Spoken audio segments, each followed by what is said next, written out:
देना तो दूर, जयराम सरकार में मिली हुई सुविधा छीनने लगी सुक्खू सरकार। जम्वाल कहा, ये है सुक्खू सरकार का व्यवस्था परिवर्तन, आम जनता की जेब पर डाका डालने लगी मित्रों की सरकार। 300 यूनिट तो दिया नहीं, 125 यूनिट को भी योजनाबद्ध तरीके से बंद कर रही सरकार।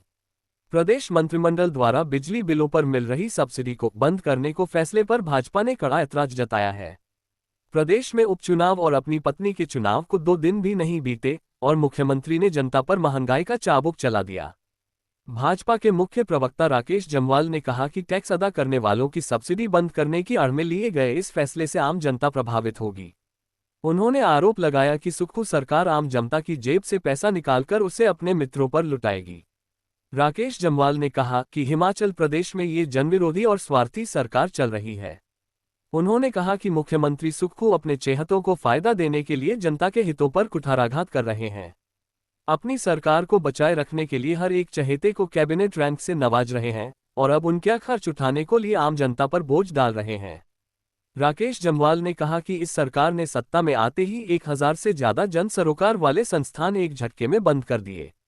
अब धीरे धीरे जनता से पूर्व जयराम सरकार द्वारा दी सुविधाओं को छीना जा रहा है। उन्होंने कहा कि 300 यूनिट बिजली फ्री देने का वायदा कर सत्ता में आई कांग्रेस सरकार आज पिछली जयराम ठाकुर सरकार द्वारा दी गई सुविधाओं को भी लोगों से छीनने लगी है। ऐसे जन विरोधी फैसलों से स्पष्ट हो गया है कि मुख्यमंत्री सुक्खू असंवेदनशील व्यक्ति हैं जिन्हें मात्र अपने लाभ के कुछ नहीं दिखाई देता है। उन्होंने कहा कि मुख्यमंत्री सुक्खू ने आम जनता को राहत देने वाली हिमकेयर जैसी जनस्पर्शी योजनाओं को 1.5 साल तक बंद रखा, फिर लोकसभा चुनावों से कुछ दिन पहले उसे शुरू किया। अब इस सरकार ने एक और जन विरोधी फैसला 125 यूनिट बिजली की सब्सिडी को बंद करने का लिया है। भाजपा नेता ने आरोप लगाया कि मुख्यमंत्री सुक्खू झूठे व लालची व्यक्ति हैं। उन्होंने उपचुनावों में लाभ लेने के लिए बड़े समय से चल रही योजनाओं को कार्यान्वित नहीं किया, परंतु जैसे ही उनकी पत्नी का चुनाव संपन्न हुआ, उन्होंने जनता पर यह बोझ डालने में 2 दिन नहीं निकलने दिए। उन्होंने कहा कि हिमाचल की जनता को रोज ऐसे जनविरोधी निर्णय देखने को मिलेंगे क्योंकि यह सरकार तानाशाह है। उन्होंने कहा कि सुक्खू सरकार मात्र अपने स्वार्थ साधने के लिए प्रदेश के लोगों के हितों के साथ खिलवाड़ कर रही है। उन्होंने कहा कि सुक्खू सरकार के तानाशाही रवैये देखते हुए भाजपा अब उग्र आंदोलन शुरू करेगी और जनता के साथ कंधे से कंधा मिलाकर सड़कों पर उतरकर विरोध दर्ज करवाएगी। को भी बंद कर दिया गया। ये बहुत दुर्भाग्यपूर्ण फैसला जो है वर्तमान की सरकार का है।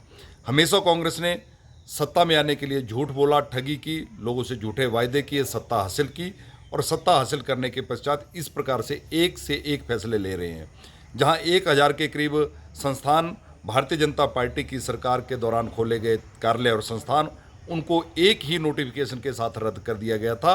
उसके पश्चात ये दूसरा फैसला जो है 125 यूनिट बिजली को जो फ्री दी जाती थी उसको बंद करने का आज आ गया है। मुझे लगता है कि मुख्यमंत्री जी इसी बात का इंतजार कर रहे थे कि पत्नी के उपचुनाव में वोटिंग हो जाए, उसके बाद तुरंत फैसला ले लेंगे और आज वो फैसला आ गया है। मैं तो इतना कहना चाहूँगा कि हिमाचल प्रदेश में कांग्रेस पार्टी जो है, इनकी सरकार जो है वो जनमत खो चुकी है, क्योंकि लोकसभा की 4 सीटों में भारतीय जनता पार्टी ने जीत हासिल की है और 68 में से 61 विधानसभा सीटों पर भारतीय जनता पार्टी को बढ़त मिली है। इस बात का प्रमाण है कि हिमाचल की कांग्रेस की सरकार जो है वो जनमत खो चुकी है।